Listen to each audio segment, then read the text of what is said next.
Good afternoon. Good afternoon. There we go. There we go.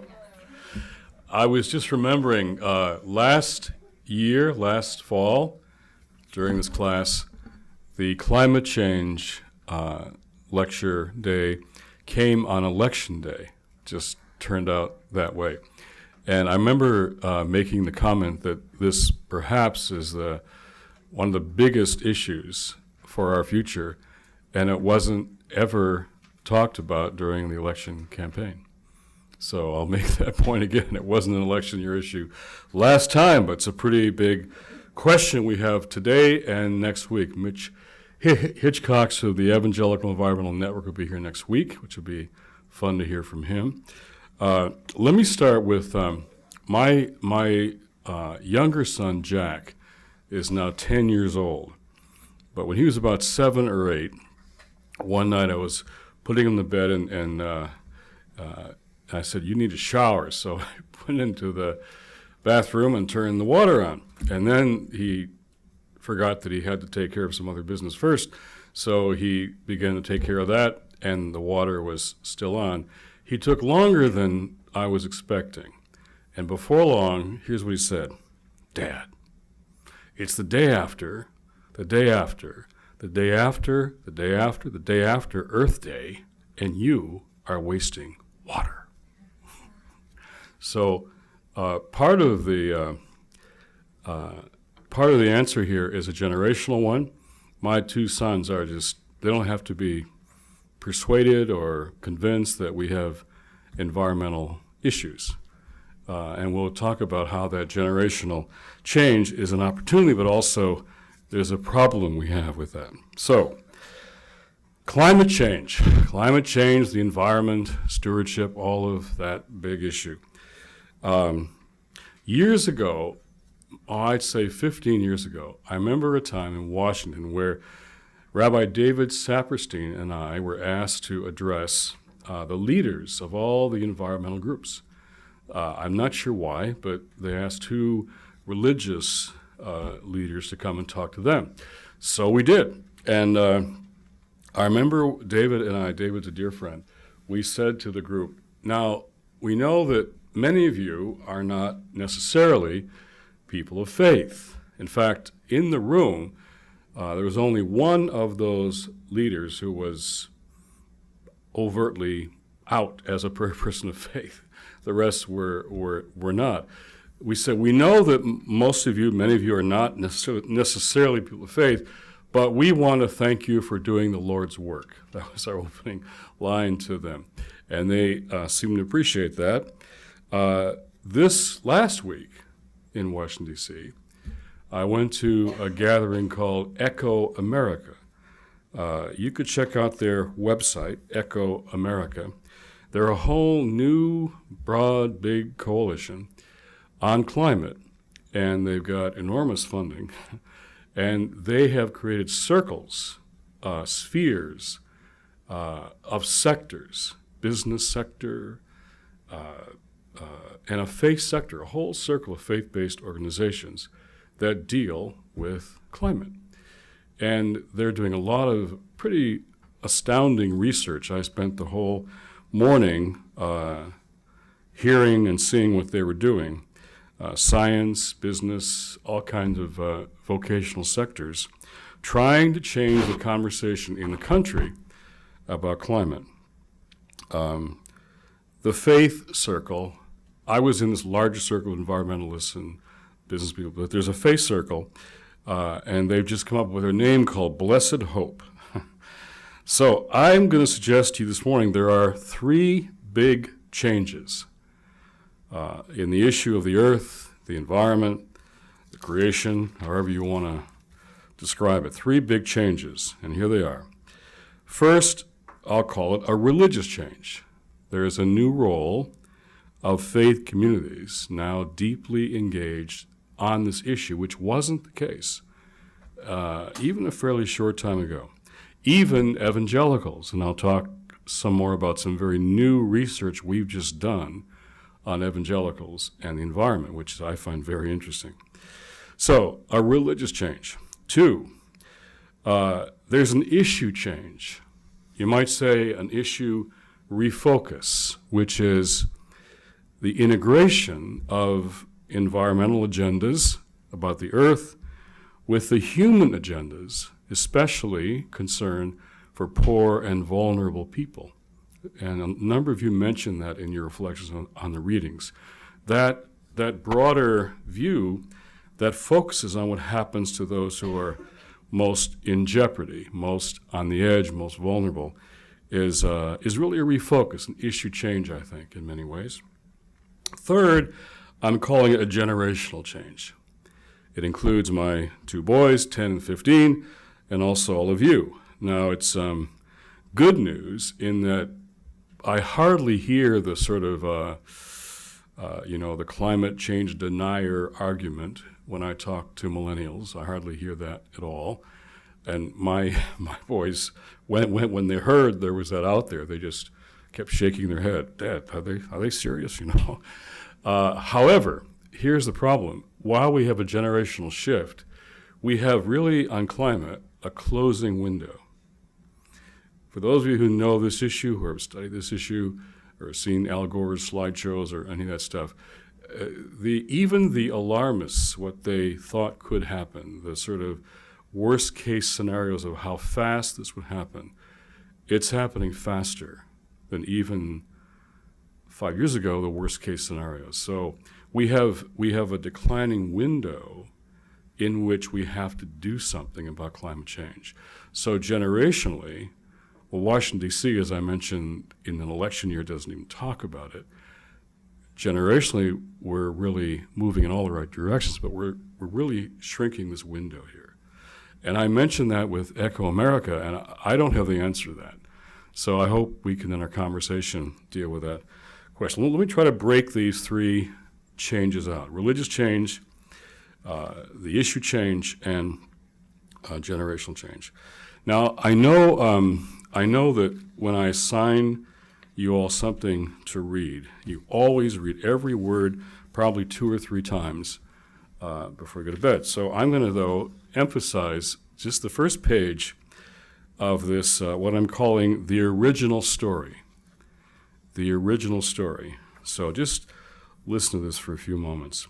In the beginning, this is Genesis, of course, in the beginning, God created the heavens and the earth. Genesis 1:1. The original story. Then God said, "Let us make humankind in our image, according to our likeness, and let them have dominion." And that word's key here. What does the word dominion mean? Dominion over the fish of the sea, over the birds of the air, and over the cattle, and over all the wild animals of the earth, and over every creeping thing that creeps upon the earth. So God created humankind in his image. In the image of God, he created them. Male and female, he created them. God saw everything that he had made, and indeed, it was very good. Genesis 1:26-31. The Lord God took the man and woman, I would say, and put them in the Garden of Eden to work it and take care of it. Genesis 2:15, to work it and take care of it. And then the psalm that you must know, the earth is the Lord's, and all that is in it, the world, and those who live in it. He has founded it upon the seas and established it on the rivers. Sometimes you've got to go back to the original story to sort of get things right again. And it's worth going back to the original stories in all of our faith traditions about the earth, the creation, the beginning of things. Very interesting narrative in really all the traditions that's quite similar. To get back on track again, go back to the original story. Clearly, the story in this story of God's good creation given as a gift to those who are created in God's own image, but as a gift and not a possession. Very important distinction. God told human beings like us to have dominion over the creation. But that commission has often been interpreted as the right to destroy. That's a very different thing than having dominion. The story says that God retains ownership, if you will, or control of the creation, and given it to humankind to work it and take care of it.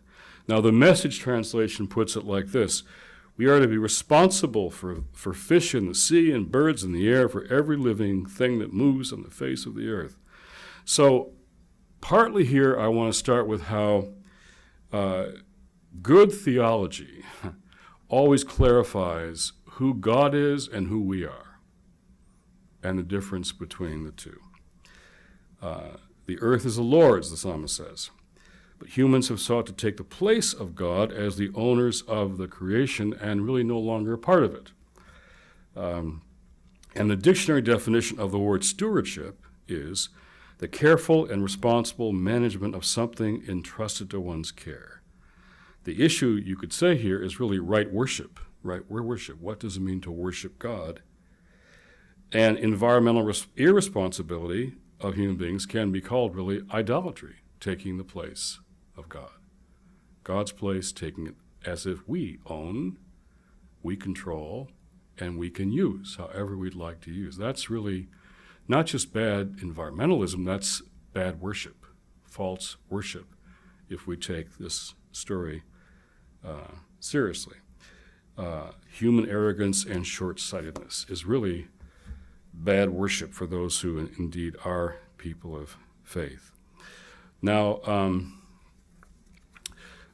I brought to class one day, I remember this Poverty and Justice Bible, and told the story about all the verses. Guess what? There's a green Bible. There's a green Bible. Look at this nice, environmentally friendly cover and this tree in the front. I actually carry this one around because it's nice for my briefcase. It's nice and small and flexible. There are 1,000 verses, 2,000 on the poor. I said, 1,000 verses in the Green Bible that strengthen the case for creation care. This is found throughout the Bible. So Christianity is really, for a long time, was held hostage in some ways by politics, by those especially who have ties to polluting industries. And so many, particularly conservative Christians, would often reject environmentalism as a left-wing idea. And so when David Sepperson and I talked to the environmental leaders, they were really suspicious of these religious leaders and what are they going to say. And there are a lot of articles about how part of the problem was bad religion, misinterpreting dominion as domination. So, the Bible begins, there's a tree in the front of this Bible. It begins with a tree of the knowledge of good and evil, ends with a tree of life, and of course Jesus was a carpenter. So there's all kinds of biblical foundations for this conversation. And Jesus' command to love the least of these isn't relevant just to issues of poverty as we've discussed them so far, but includes the environment as well, because pollution and climate change harm the poor and vulnerable first and foremost, as you have been reading. So let me just tell you a couple stories. I'd say they're stories of creation. Dr. Matthew Sleeth, for him, the concept of creation care and his commitment to faith, he would say to Christ, began when his wife Nancy one day asked him two questions. They're watching a sunset, I'm told, on a porch in South Florida on vacation with their two kids. And Nancy asked Matthew what he thought the world's biggest problem was. Dr. Sleeth thought about all the contenders, and he thought about the changes he'd seen in the health of the environment growing up in their native Maryland, and the health of people in his career in medicine. He was a medical doctor, and he ran the ER in a hospital in Maryland. His answer was, the world is dying. The world is dying. His wife asked, what will you do about it? Was her question back to him. So he thought about how on the surface his life was good, meaningful. He and his wife and kids lived in a nice house, chief of medicine at ER. His family had no spiritual anchor, really, but he had always assumed that good science and reasoning could solve the world's problems. But then he began reading the world's sacred texts, he says, and kept coming short of answers to his question. And one day in a hospital waiting room, he reports, he picked up a Bible and turned to the book of Matthew. And it changed for him everything. He found answers he was looking for. He looked at Matthew 7:1, and Jesus called not to judge not, lest you be judged. So he looked at his own life, how he cared about pollution, how he hadn't considered his family's part of the problem, his own life and his own circumstances. So he became convicted of his complicity in the problems facing the environment, pollution, extinction of species, climate change, and he took a leap of faith to change it. He quit his job, moved his family to a smaller house, and they stopped defining themselves by what they did and what they had. Instead, began to focus on what they were becoming, as he put it. So one by one, the family ended up committing their lives to God and joined a church.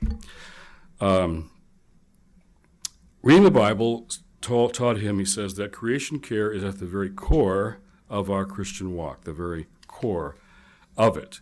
And he organized, eventually, an organization called Blessed Earth. And with he and Nancy and his daughter Emma, they create books and DVDs and tours churches and schools across the country. He's actually had quite influence in lots of places. When I would go out to speak, I'd often hear, Matthew Sleeth is coming next week to this seminary or this school. So you can check out his website, Blessed Earth. Then there was Richard Cizik, who I've had give a lecture on climate change in this class before.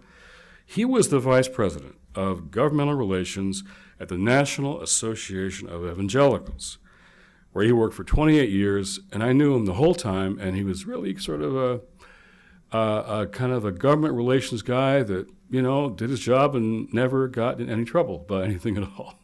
Very good guy, not a right-winger, just not a left-winger, just good guy, but very kind of prudent and didn't ever say too much. And then his friend Jim Ball of the Evangelical Environmental Network dragged him, he says, to a creation care conference at Oxford, and he heard Sir John Houghton, who's an evangelical Christian and one of the drafters of the Intergovernmental Panel on Climate Change. Some of you know about that panel with all the scientists who really have confirmed that the Earth is getting warmer, and there are human causes to that, and there are consequences. Well, this astute scientist was at the meeting, and he made the case of Cizik. He said that he couldn't shirk, shrug, rationalize, or escape his biblical responsibility to care for the environment. And Rich Cizik, he said in this class a couple years back, he says, I felt convicted in that moment. It was a change of heart, like John Wesley's strange warming. He came home and his family made lots of changes. Sold their SUV, bought a hybrid, recycled. You can spend time out in nature with his wife and kids, developing a different kind of appreciation for the world that God had created. That led him to take on the issue of climate change. And Rich Cizik, who was this calm, never would say much at a meeting guy, to just a fiery advocate for creation care. And he became famous and infamous and controversial and troublesome to the National Association of Evangelicals. All of a sudden, they, through him, were talking about climate change. And he was making them very nervous. Then Terry Gross had him on Fresh Air for an interview. And he, in the interview, on an unrelated topic, he supported his support for gay civil unions. And that was all the NAA needed to fire Rich Cizik. They were looking for a way to deal with him.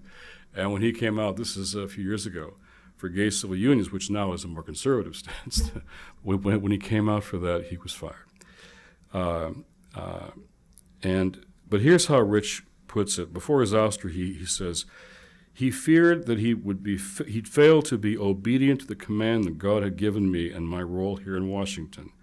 He said, God doesn't intend to ask me, Rich, how did I create the earth? All his evangelical constituents were worried about how God created the earth. Was it in 7 days? Were they 24-hour days and all that stuff? But rather, Rich, what did you do to protect that which I created? Shifted the whole conversation to how the world got created to what are you, Rich, going to do to protect it? So he was fired and founded the new Evangelical Partnership for the Common Good. Now, evangelicals have really changed since even then. Rich, I think, was a pioneer among evangelicals. And when he was fired, I went to him and said, well, you don't have the job anymore, but the influence you've had on a younger generation of evangelicals no one can take that away. And he was, I think, a very early pioneer in that movement. So just a few months ago, Sojourners did some serious research, some polling, to look at evangelicals now and the environment. Now, this isn't out yet. It'll be out soon. We just had a briefing with a number of groups at our office a couple weeks back, and so we've put it out verbally, but it isn't out yet fully. It will be soon, and I'll let you know. But I thought you'd be interested in some of the findings here, how things have changed. So evangelical Christians are less likely to agree that climate change is real and humans play a role, but that's 60% of evangelicals believe that climate change is real and humans play a role to 68% of the general population. So even evangelicals now, majority, say they believe it's real. When you control this for political party, most of these views, it just falls right along.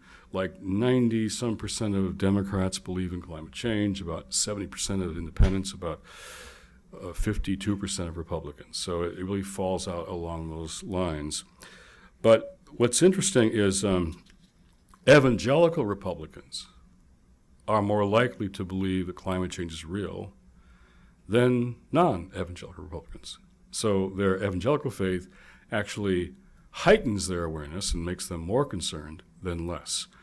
And I always try to look for where faith trumps politics, like on immigration. As we talked about, it's very interesting when by the way, this is a big week for us on the immigration thing. You might see New York Times front page piece on Saturday. We have our Bibles, badges, and business all coming to Washington, mostly business. We're focusing on the most conservative Republicans there to talk about immigration. But you've got evangelicals there this week who are still conservative Republicans on every other issue, but on immigration, they are working very hard for immigration reform. So their faith changed their politics on this issue. With climate change, that's starting to happen as well.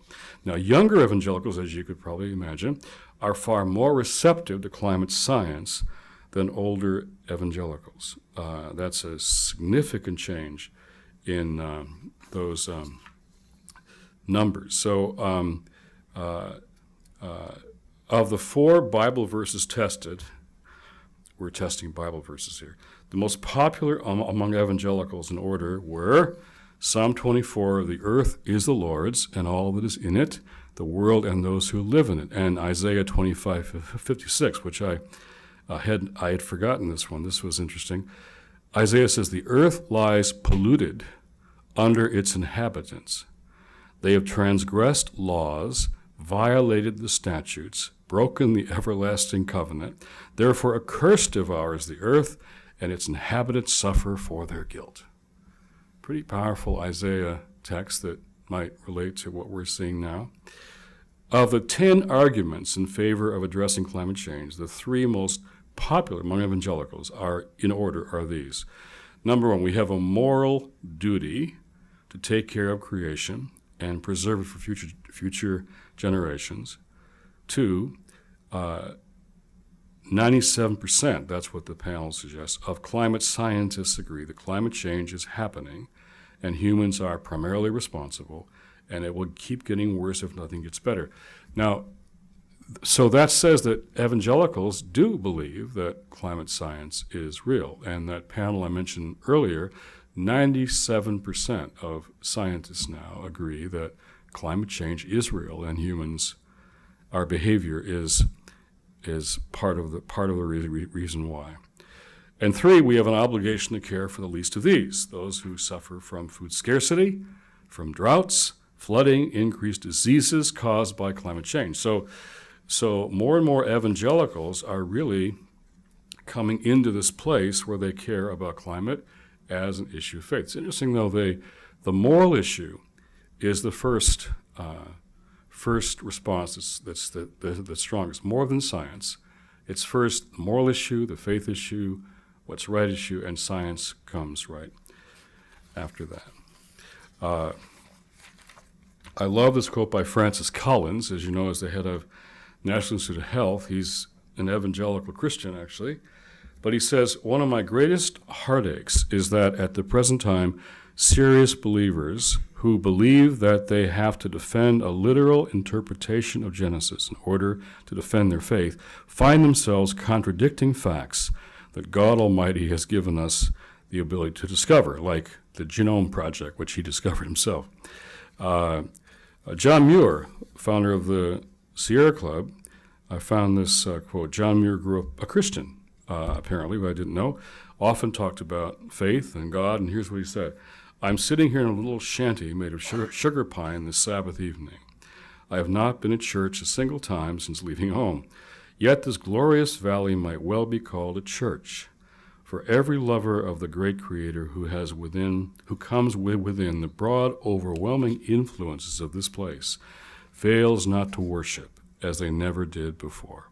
The glory of the Lord is upon all God's works. It is written plainly upon all the fields of every clime, upon every sky. But here in this place of surpassing glory, the Lord has written in capitals. John Muir. Rush Limbaugh just said recently that he's not known as a religious person, I'm told. He said, there's no way you can believe in climate change and be a Christian. Because if you believe in God, God's in control, and God would never let this happen. So if you're a Christian, you can't believe in climate change. Sojourners did a little fundraiser around that, worked really well. So the issue is changing. The role of faith community is changing. We're becoming more involved. And 20 years ago, people would have said religion. Those environmentalists I talked with, they would have said religion is a big part of the problem here. This notion of dominion, domination, destruction. And now every environmental organization I know wants to have religious outreach, wants faith leaders on their board, because it's been a changing, very different role now. Okay, that's one. Number 2, you loved Dorothy Dorsey's article. A lot of you mentioned her piece. She's an evangelical scientist. In fact, we had a retreat for all these scientists we hosted a while back this year, and they had been inactive for a long time. They would email back and forth. Hadn't met for 5 years, and so we got them together. And she came, and she was the clear emerging leader of that group. And the old leader, older guy, terrific guy, but he wasn't there. And you could see her sort of moving into a leadership role in this group. And she authored this letter from evangelical scientists that we then published later in the year. So you read this piece. Let me just refresh you on a couple things. Scientists do not attribute specific events solely to climate change. Rather, they mean that some phenomena, glacier loss, higher seas, severe drought, major storms, floods, fires, are increasing in frequency or severity, due at least in part to climate change. And for her, it helps me to understand how human activities affect global conditions because of my own faith. I see 4 big principles in the Bible that relate to environmental degradation: wisdom, compassion, justice, and stewardship. Then she makes the point, many of you quoted this line in your paper: Climate change makes things harder and harms the poor first. In heat waves, low-income people are less likely to have access to cool areas, are more likely to suffer respiratory distress, and more likely to die. Around the world, the poor suffer disproportionately from many of the other effects of warming, such as extreme weather events, sea level rise, increase in diseases, changes in food availability. And for her, she relates it right back to Matthew 25. She's been in Guatemala quite a bit, as you read, and she talked to me about that, how she saw in Guatemala that it's the fourth most vulnerable country in the world to natural disasters, with already the fifth highest incidence of childhood malnutrition. Now, she's not saying climate change causes poverty. She's saying where poverty already exists, the consequences of climate change make even more jeopardy for the people who are already vulnerable and on the edges. It, as she says, exacerbates the problem with people already pushed to the edge of poverty.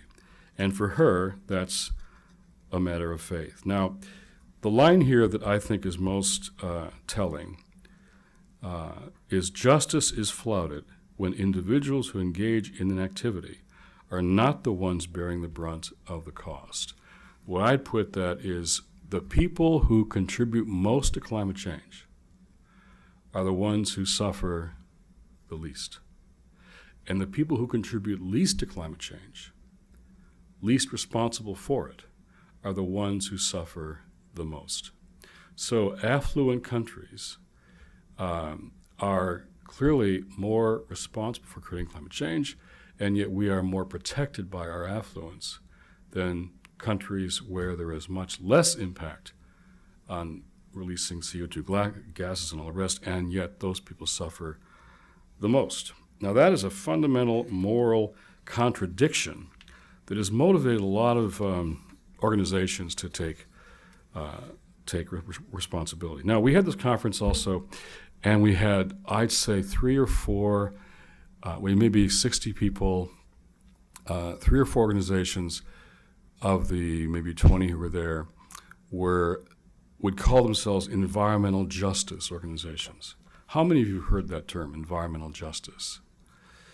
Here's what it means. I started the meeting by saying, okay, I had a template of all of here's the country, here are all the places where low-income people, mostly of color, live. Here's on the map, here are the places where low-income people live. Now here's a second template of where all the toxic waste dumps are in the country. One template is almost exactly identical to the other. You take where the low-income folks live, one template, and then take the template of toxic waste dumps. It's almost an exact match, where toxic waste dumps are in the places where the most vulnerable live, even here in the U.S. So this whole notion of environmental justice is becoming a central commitment for the faith community when it comes to the environment.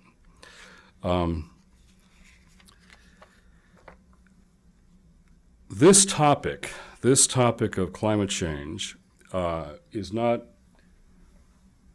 for you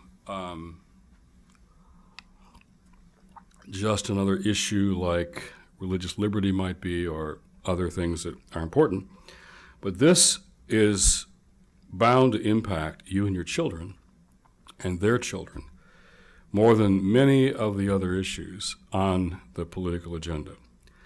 Climate change, the impact of disruptive weather patterns. Remember when Governor Cuomo, after Sandy hit, said, now we have 100-year storms every 2 years. Disruptive weather is becoming a fact of life in this country. Colorado being the most recent example. Warming temperatures, rising oceans, and our energy choices for a collective future.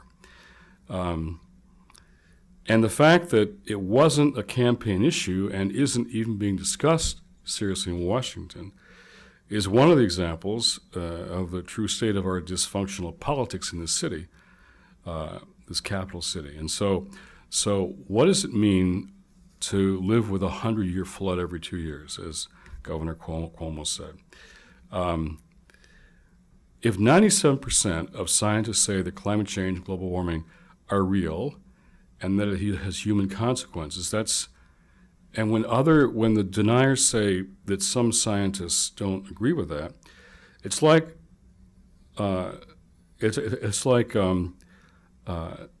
scientists saying that disputing the fact that cancer is caused by smoking. It's sort of like that now. So there are tobacco companies that keep saying, just like there are oil, gas, and coal companies who say that climate change is not caused by use of fossil fuels. In both cases, really, it's at the point of falsehood or lying that really, I would suggest, in my humble opinion, is really criminal behavior. And I think it reflects a deeper spiritual issue more than just money and oil and politics. I would say it's our addiction to the culture of oil. What does it mean to examine our addiction to the culture of oil? President Obama gave a speech when the oil spill happened in the Gulf. David Saperstein and myself, a bunch of us, went down there. Sierra Club took us down there, and we went out in the water. We had these fishermen were all unemployed because there was no fish. So we met the fisherman, and I was in the boat with this guy. His father was a fisherman, his father's father, his father's father, and his daughter wanted to be a fisher person. And she was training, getting ready to be one.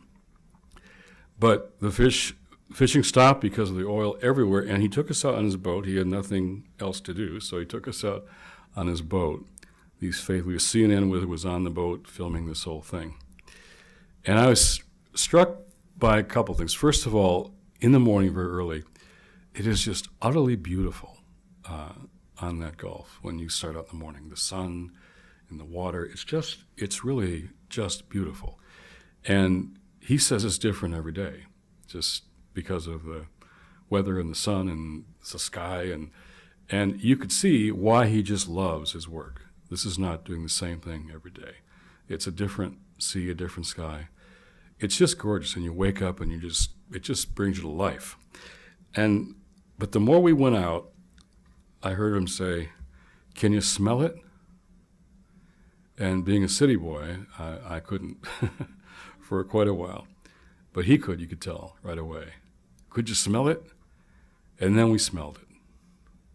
Oh, then we saw it, just covering all these marshes and it was just this ugly crude all over everything. And he was a very tough kind of guy, but you could just see the emotion in him, seeing what had happened to his Gulf. In the president's speech, so we were down there, and seeing what I saw, I wrote a column saying this will be an epiphany for America. We can't see this and not pay attention to what our addiction to oil is creating. This will be a wake-up call. John Kerry was introducing a bill, at best a mediocre bill, in the Senate about the environment. And I remember I came home and agreed to be at the launch of his bill, and it was at best, halfway measures, and it completely failed. It failed during the BP crisis. While the crisis was going on, the bill failed here during the same time. And Obama gave this speech, and most of the media coverage and even much of the address that night was about management, how to manage this massive oil spill. But he went a little deeper, and he talked about our addiction to fossil fuels had taken us to a deeper and more dangerous waters, those deep waters, drilling more than a mile under the ocean. Here's what he said: "For decades, we've known the days of cheap and easily accessible oil were numbered. Obama said. For decades, we've talked and talked about the need to end America's century-long addiction to fossil fuels. And for decades, we have failed to act with a sense of urgency that this challenge requires. Time and time again, the path forward has been blocked, not only by oil industry lobbyists, but also by a lack of political courage and candor. The consequences of our inaction are now in plain sight, said the president. I remember that night I was watching Jon Stewart, and he did a very funny and sobering review of how the last 8 presidents, 8 up to that time, Obama, Bush 2, Clinton, Bush 1, Reagan, Carter, Ford, and Nixon, had all called for and promised to end our dependence on foreign oil. 8. And he showed them, all giving their speeches, one after the other. So I would suggest, when that's the case, as funny as it was, it's time to call this an addiction. And those of you who have had some experience with all of that in your families know that when you have a serious addiction, it becomes time for an intervention. Intervention in an addiction. Obama continued, today as we look to the Gulf, we see an entire way of life being threatened by a menacing cloud of black crude. We cannot consign our children to this future. The tragedy unfolding on our coast is the most painful and powerful reminder yet that the time to embrace a clean energy future is now. Now is the moment for this generation to embark on a national, he said, mission. Mission, he said, not management. Mission to unleash American innovation and seize control of our destiny. I heard that and said, wow, we don't hear that word much anymore, mission. The media was about management. Let's manage the oil drilling. He talked about mission. So here's some things that mission would have to contain, and I'll finish with this. 1, change the practice of seeing oceans as merely drilling opportunities of our insatiable addictions instead of an integral part of God's creative ecosystem.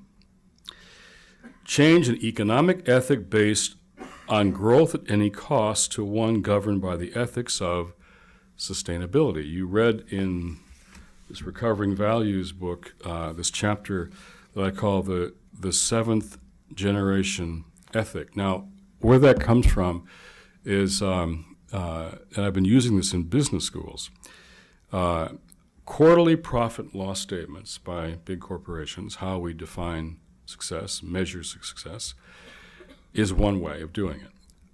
Indigenous people say that you evaluate a decision today based on the results of that decision 7 generations out. Now, how different are those metrics? Quarterly profit and loss versus 7th generation out.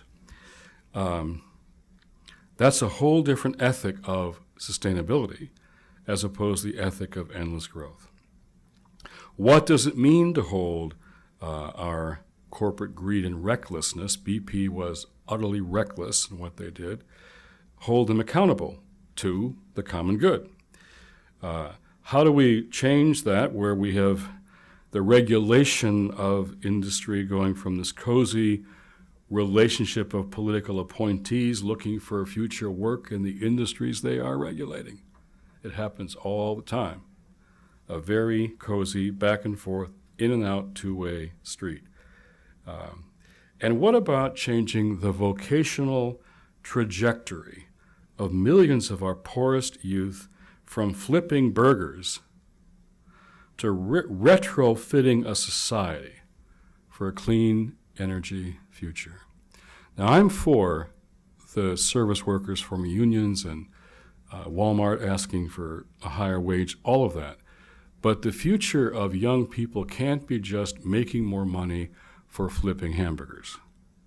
If we decided to rewire our energy grid for a clean energy future and retrofit this country for that future, there are generations of jobs there, and they're skill jobs, and they're jobs you can train people for, and they're good jobs, and they're jobs that you feel good about doing when you go home at night, and not just frying French fries all day. This is a job creator. This would be the biggest job creator in this nation. It could be a bipartisan commitment. A new energy grid would create jobs for a whole generation. At the same time, we could change our foreign policy based on dependence on corrupt oil regimes. Now, I'm going to have to leave you for one class in a couple of weeks to go to Abu Dhabi for a World Economic Forum meeting where Jack DeJoy often goes and I often go. And I've got a great lecturer that day who you'll love. But Abu Dhabi and Dubai they're slave states. They're corrupt, feudal governments. And I can see human slavery when I can see it, and I see it in those places, and that's what they are. But they pay for all these meetings, and so that's why the meetings are held there. So when I'm in those places, I see how that our foreign policy is dependent on, we send our sons and daughters off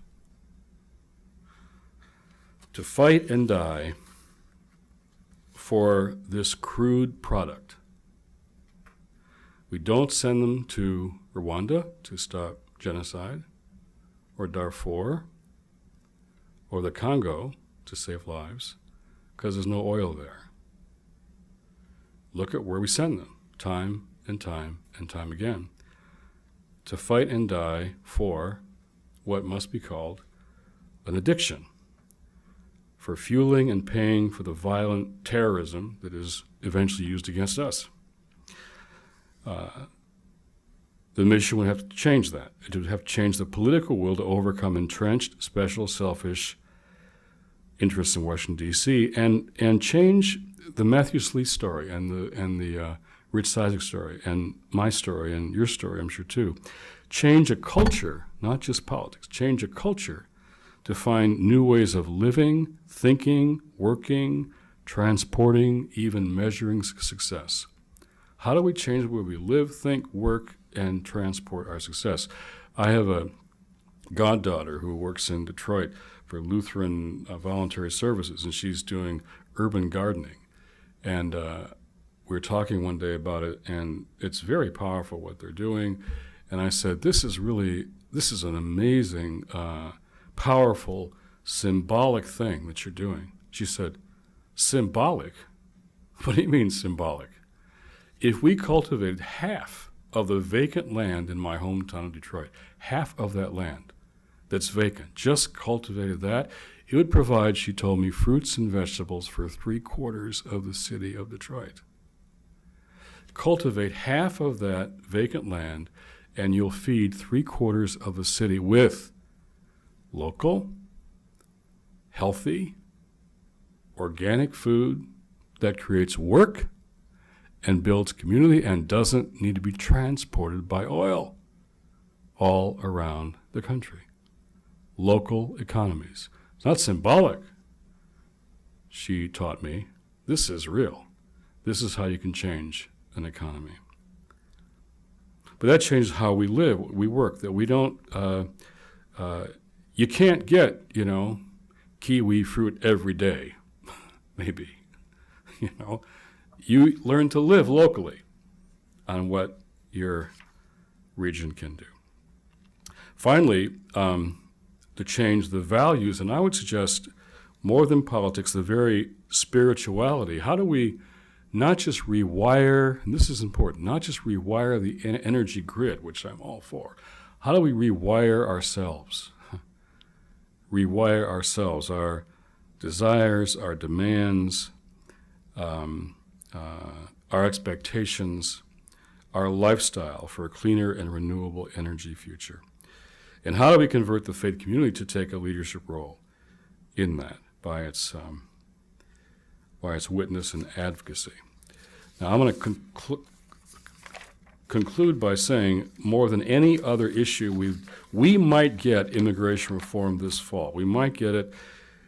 I was with Nancy Pelosi for 45 minutes yesterday, just the two of us talking about immigration reform. It might happen this fall. It might happen in the first quarter of the year. I think we're going to get immigration reform soon or within a period of time. But I want to say that my generation is not going to solve and fix this energy problem. We're not going to do it. So more than any other issue of this class, this one is over to you. This issue is over to you. For your kids and for their kids, it will not be solved by my generation. It will take fundamentally new choices by your generation, and if you don't make them, it's your children and their children who will pay the price. But it's really an opportunity that you have now, and this one is really over